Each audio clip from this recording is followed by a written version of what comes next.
Question number 9. Which one of the following have high CO2 compensation point? अब high CO2 compensation point पहले हमें समझना होगा। ऐसा पॉइंट जहां पर रेट ऑफ फोटोसिंथेसिस और रेट ऑफ रेस्पिरेशन बराबर चल रहा है, यानी जितना CO2 लिया जा रहा है फोटोसिंथेसिस करने के लिए उतना ही CO2 रिलीज भी किया जा रहा है रेस्पिरेशन में। तो जो नेट अमाउंट ऑफ CO2 है, net volume of CO2 release हो रहा है या एब्जॉर्ब हो रहा है, वो जीरो हो गया। तो इसीलिए यहाँ पर CO2 कॉम्पनसेशन पॉइंट की अगर बात की जाए तो CO2 कॉम्पनसेशन पॉइंट किस में सबसे ज़्यादा पूछा गया है कि कौन से प्लांट्स के अंदर सबसे हाई होगा। सो बेसिकली पहले CO2 कॉम्पनसेशन पॉइंट की बात करते हैं। CO2 compensation point,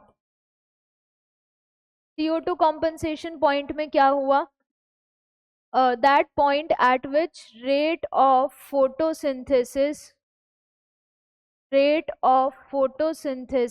is equal to the rate of respiration, is equal to the rate of respiration। कहने का मतलब क्या, जितनी CO2 एब्जॉर्ब की गई फोटोसिंथेसिस के लिए रेस्पिरेशन में उतनी CO2 ही बाहर निकाल दी गई थी। सो जो नेट CO2 रिलीज है वो कितना हो जाएगा, जीरो हो जाएगा। अब हमसे पूछा गया है high CO2 point. High CO2 compensation किस में देखा गया है, C3 के अंदर। High CO2 compensation point is seen in C3 plants और करीबन कितना जाता है ये, 25 to 100 ppm। C4 में करीबन 0 to 10 ppm, लेकिन अगर C3 की बात करें तो 25 to 100 ppm।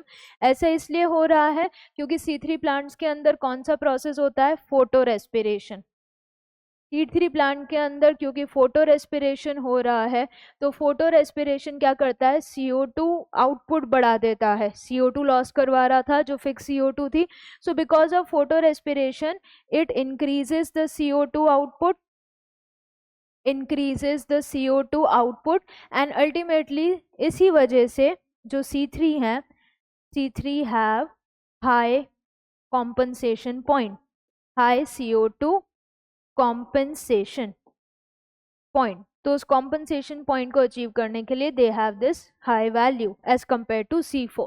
तो करेक्ट आंसर क्या हो जाएगा, C2 प्लांट्स बिल्कुल भी नहीं, C3 बिल्कुल सही, C4 have low CO2 compensation and alpine herbs भी नहीं। तो correct answer is option B.